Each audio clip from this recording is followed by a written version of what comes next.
अरे भाई 50 करोड़ की गर्लफ्रेंड कौन है? सुना दरभंगा के हैं। अरे भाई तो आप दरभंगा के यार सुन रहे हैं मैं क्या कह रहा हूँ? मैं जो पूछ रहा हूँ पुलिस प्रशासन क्या कर रही थी? कुछ भी बोल ए यार बहुत बदतमीज आदमी हो यार, तुम पत्रकार हो, आप पत्रकार हो तो सवाल पूछो। मैं क्या पूछ रहा हूँ आपसे? आपकी तरह मैं गोबर सुनो आप, अरे मैं क्या कह रहा हूँ, आपकी तरह मैं गोबर को चवनप्राश समझ के नहीं खाता। जब सभा खत्म हो गई प्रशासन की जिम्मेदारी थी कि कोई भी आदमी मंच पर कैसे चढ़ा। निजी मामले को सार्वजनिक किसने बनाया? अमित शाह जी उनकी डिग्री लेके काहे को वकालत कर रहे थे मीडिया में बैठ करके, ये रही प्रधानमंत्री की डिग्री, ये रही, तो फिर उसी समय मना कर देते, उसी समय कह देते भाई साहब ये उसका निजी मामला, हम नहीं दिखा रहे। कहते हैं ना उस समय जब तुम डिग्री दिखाओगे उसको पूरी मीडिया में हाईलाइट कर दोगे तो वो सार्वजनिक हो गया ना। अब मैंने रूपा की बनियान पहनी है, डॉलर की पहनी है, ये मेरा निजी मामला है। आप मेरे से पूछ रही हो आपने कौन सी पहनी है, मैं कमीज का बटन खोल के दिखाऊं तो वो निजी कैसे रह गया मामला? वो तो मैंने जग जाहिर कर दिया, सार्वजनिक कर दिया। उसके बाद मैं कहूँ मैं जो भी पहनूं, ये रूपा भी मेरी है, डॉलर भी मेरा, मैं नहीं बताऊंगा, ये क्या बात होगी भाई? आपको बताना पड़ेगा ना। आप पहले सार्वजनिक खुद कर दो मामले को और उसके बाद कहते हमारा निजी मामला है। जब जनता पीछे पड़ जाए, अदालतें किस आधार पे इसको निजी मामला बताती हैं? अदालतें इस आधार पर कर रही है कि उनको तबादले नहीं कराने। आप बहन इस बात को समझो, सबको नौकरी प्यारी होती है, सबको पता है बुढ़ापे में पेंशन लेनी है। 420 का केस बन सकता है चुनाव आयोग के द्वारा। देखिए मैं आपसे फिर कहना चाह रहा हूँ जी, 420 का चुनाव आयोग कह रहे, चुनाव आयोग तो उनकी बाएं हाथ की माँ वाली बने बैठी है। आप क्या बात कर रहे हो? चुनाव आयोग तो आज मैं कह रहा हूँ कि पता नहीं कैसे संबंध है चुनाव आयोग के, हमें तो समझ नहीं आ रही। हमें कहते हैं एफिडेविट दो, अनुराग ठाकुर को एफिडेविट मांगते नहीं है। आप किस चुनाव आयोग की बात कर रहे हो? जो बी टीम बन करके बैटिंग कर रही है उनकी तरफ से। आप इस बात को समझो ना, चुनाव आयोग हमें कोई आंकड़ा नहीं देता, उनको सारे आंकड़े देता है। अरे चुनाव आयोग से हमारा सबसे बड़ा सवाल है, जो डाटा आपने हमें दिए उन्हीं पन्नों को फलोर के राहुल गांधी जी ने सारा डाटा निकाला वोट चोरी का। ये पन्ने हमने घर में तो छापे नहीं है, तो जब हमने घर में नहीं छापे तो उस पर बात करो ना यार। हलफनामा क्या करेगा, क्या करेगा हलफनामा? आप ये बताओ कि ये पन्ने आपके दिए हैं या नहीं है। जब आप मानते हो ये आपके दिए पन्ने हैं, जब उसमें फिर किसी का नाम, एक का तो कल वोटर लिस्ट में नाम INC के पेज पे हमने देखा, उसकी माँ का नाम क्या है? Election commission of India. माँ का नाम इलेक्शन कमीशन ऑफ इंडिया। आप समझो कुत्तों के वोटर कार्ड बिहार में बने। आप क्या बात कर रहे हो साहब? आदमी की शक्ल कुत्तों जैसी हो गई, माना हरकतें हो सकती हैं, पर आप उनकी शक्लों को भी कुत्ते से जोड़ के उनके इलेक्शन कार्ड बना दोगे, फिर आप कहोगे हमसे डाटा मत मांगो। आप फर्जी खबर की बात करते हो, गोदी मीडिया माफ़ी मांगेगी। कल पूरे हिंदुस्तान में खबर चली कि पाकिस्तान से 3 आतंकी नेपाल के रास्ते से बिहार आ गए। बिहार क्यों? आप समझ रहे हो इस बात को? हर बार ये आतंकवादी गतिविधियां, आप समझो इस बात को। उसके बाद पुलिस वालों को आकर के मीडिया में बैठ करके लॉ एंड ऑर्डर को मेंटेन करने वालों को हाथ जोड़ के कहना पड़ता है भाई साहब आप तो जानते हैं ना गोदी मीडिया की असलियत। ऐसा कुछ नहीं हुआ। चीन तो साथ आ गया आतंकवाद के लिए। अब देखिए हम तो एक ही बात कहना चाहते हैं, अंतर्राष्ट्रीय राजनीति मोदी जी की हमारी समझ से तो परे है। कब चीन लाल आंख दिखाते रहे चीन को, कभी चीन को गले लगाते हैं, कभी ट्रंप का नमस्ते ट्रंप कराते हैं, कभी हमें कहते ट्रंप को गालियाँ दो।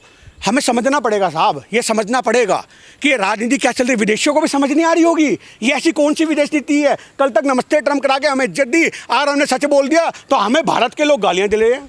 एक ऐसी नफरत का बीज इन्होंने बो दिया है, चाहे वो मोदी है या योगी है या कोई भी है। आपको देश नफरत से चलता हुआ नजर आएगा, मोहब्बत से चलता नजर नहीं आएगा। आप समझो सुखद अनुभव जो होते थे ना देश के, वो मुट्ठी भर रह गए हैं सुखद अनुभव। आज एक छोटी सी खबर मैंने डाली, आप इस बात को समझो, मैं राजनीति की खबरें डाल रहा हूँ, उस पर लायक नहीं आ रहे। एक छोटी सी भाईचारे की मैंने खबर डाली कि एक मुसलमानी मर गई, समझो मुगल सराय में यूपी के अंदर, और वो 18-20 साल से अकेली रहती थी, और उसका जो दाह संस्कार जैसे हिंदुओं में होता है ऐसे उसको दफन करने की जो प्रक्रिया थी वो आसपास के हिंदू लोगों ने मिलकर के कर दी। एक नॉर्मल सी बात है, ये इंसानियत है, एक इंसानियत है ये, एक बात को आप समझो। तो उस इंसानियत की खबर के ऊपर भी वो धर्म जोड़ दिया, हम सनातनी, हम फलाना, हम ढिमकाना, हमें यही सिखाया गया, ये हमारा हिंदू तत्व है। अगर ये तुम्हारा हिंदू तत्व है जिसमें तुम मोहब्बत देख रहे हो, तो जय श्री राम बोल के जब मुसलमानों को मारा जाता है तो वो कौन सा हिंदू तत्व है साहब? आप बताइए ना। तो ये आपको समझना पड़ेगा कि हमारे देश के अंदर आज इतनी नफरत ज़्यादा बोली गई है, एक नॉर्मल सी खबर को भी धर्म से जोड़ देते हैं मिनट में लोग। तो क्यों इंसानियत, आपको एक इंसान धर्म माने या ना माने, इंसानियत मानने वाला तो एक नास्तिक आदमी भी होता है। आप समझ रहे हो, जो भगवान को नहीं मानता वो भी इंसानियत नहीं बांधेगा। तो आप इंसानियत को धर्मों से जोड़ करके उसका गुब्बारा बना के उड़ाओगे तो आपको कैसे लोग एक्सेप्ट करेंगे? इसमें उकसाना क्या है भाई? एक बात बताओ, बिहार में कटिहार में 20 साल से मकान बंद है, वहाँ कितने वोटर हैं? महादेवपुरा में वो रेस्टोरेंट है जहाँ एक कमरे का वो 1 BHK में 80 वोटर है, तो क्या उस सारे के सारे रनवे हैं? उसके बाल बच्चे कोई नहीं है, एक कमरा में कितना आदमी रहेगा? 80 आदमी वोटर है, उसमें से 40 भी अगर परिवार वाला आदमी होगा, आप समझो 20 भी होगा, 20 के भी 2-2 बच्चे होंगे तो 40, 80 या 40, 120, 150 आदमी एक कमरे में रहेगा। अरे भैया, कुछ दिन के बाद मोदी जी कह देंगे हमारी बैल दूध देती थी, वो तो नेहरू जी के कारण बैल हम दूध ही देना बंद कर दिया। ये होता है क्या? हर सिद्धि में हुआ। बिहार के कई ऐसे जगहों में, वो छोड़ दो आप, बनारस प्रधानमंत्री का लोकसभा क्षेत्र है, बूथ संख्या 107, राजकमल दास, लेकिन शादीशुदा नहीं है, मतलब समझ से हो, निसंतान है, उसने शादी नहीं की, बात समझो स्पष्ट। दोनों में अलग अलग बात है। प्रधानमंत्री ने शादी करके जसोदाबेन को छोड़ दिया, राजकमल जी शादी ही नहीं किया। उस आदमी के एक साथ 4-4 बच्चे हो गए बुलबुल पर। कितने वोटर हैं भाई? आप बनारस में बता दो ना, बनारस के लोग वोट दिया ही नहीं।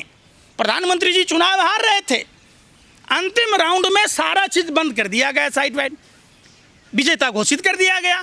अरे भैया, जिन आपने पूरे पौराणिक काल के मंदिरों को तोड़ा, बनारस का हिंदू वोट दिया नहीं, बनारस का किसान वोट दिया नहीं, बनारस की आवाम ने वोट दिया नहीं, तो जिन कहाँ से निकल गया भाई? प्रधानमंत्री लगातार पीछे हो रहे थे, अचानक से 1.5 लाख से जीत गए। कमाल की बात करते हो। और राजकमल दास के जब शादी नहीं हुआ तो बच्चा कैसे हुआ? रोबोट से बच्चा पैदा हो गया, और एक बार में 4-4 हो गया, 3-3 हो गया। किसी भी अपभ्रंश भाषा का, मैं प्रधानमंत्री जी ने भी जो शुरुआत करी है, देखो, जब बबूल रोपोगे तो बबूल का कांटा ही चुभेगा, उसमें आम कटहल नहीं फलेगा, लीची नहीं फलेगा। प्रधानमंत्री ने जिस तरीके से टपोरी की भाषा बोली, प्रधानमंत्री ने जिस तरीके से सड़क छाप लुच्चे लफंगों की भाषा बोली, 50 करोड़ की गर्लफ्रेंड, जर्सी गाय, ओडीडी, तो हर एक्शन का रिएक्शन होता है। मैं किसी भी रिएक्शन का समर्थक नहीं हूँ, लेकिन जब देश का प्रधानमंत्री ही अपभ्रंश और गलत बातों का इस्तेमाल करेगा तो उसका असर देश की आवाम पर पड़ेगा। और नतीजा यही हुआ कि दरभंगा की घटना की जांच होनी चाहिए। इसमें कांग्रेस के या आरजेडी के, इंडिया गठबंधन के किसी नेताओं का हाथ नहीं है। क्या कर रही थी पुलिस प्रशासन? जब सभा स्थल से सभा खत्म हो गई, जब बड़े बड़े नेता चले गए, तो पुलिस प्रशासन चुप और मौन क्यों था? और मीडिया जब सभा खत्म हो गई तो मीडिया वहां कैसे पहुंचा? किसका रिकॉर्डिंग करने? जमीन के है, यही करवाने के लिए मीडिया पहुंची थी क्या? तो साफ और स्पष्ट देश की जनता जानती है। आप कहना क्या चाहते हैं कि बीजेपी माइंडेड लोग थे वो? यार, बीजेपी के लोग थे वो। कोई भी घटना देख लो देश में, 1 से लेके 100 तक ऐसी घटनाओं को बता दूंगा कि बीजेपी के लोग, बीजेपी के एजेंट, प्रधानमंत्री को जो गाली दी गई है, माँ की गाली, वो बीजेपी वालों ने दी। वो किसकी गर्लफ्रेंड के बारे में बोल रहे थे?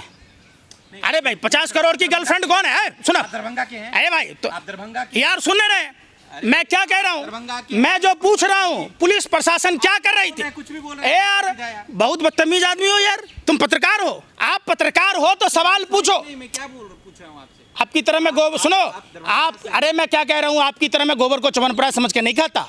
जब सभा खत्म हो गई, प्रशासन की जिम्मेदारी थी कि कोई भी आदमी मंच पर कैसे चढ़ा। जिस थाना के अंतर्गत वो पड़ता है, वो थाना प्रभारी की गलती है, वहाँ के एसीपी की गलती है, वहाँ के डीएम की गलती है। कल कोई हादसा हो जाता, प्रशासन ने क्यों नकारा है? प्रशासन को जवाब देना चाहिए। और दूसरी बात आपने तो कह दी, जदयू के लोग, एनडीए के लोग अभी सीतामढ़ी में हथियार राइफल लेके लहरा रहे थे, उस पर नहीं बोलोगे? अरे उस बेशर्मो, उस पर नहीं बोलोगे? पप्पती पोल सुलझाएगी। जिस तरीके से लोकतांत्रिक देश में एक आज़ादी के दिलाने वाली पार्टी के ऑफिस में घुसकर जिस तरीके से कार्यकर्ताओं के साथ मारपीट की गई, हरदोई में की गई, लखीमपुर में की गई, दिल्ली में की गई, उस पर नहीं बोलोगे? सांप सूंघ गया, गूंगे बहरे हो गए,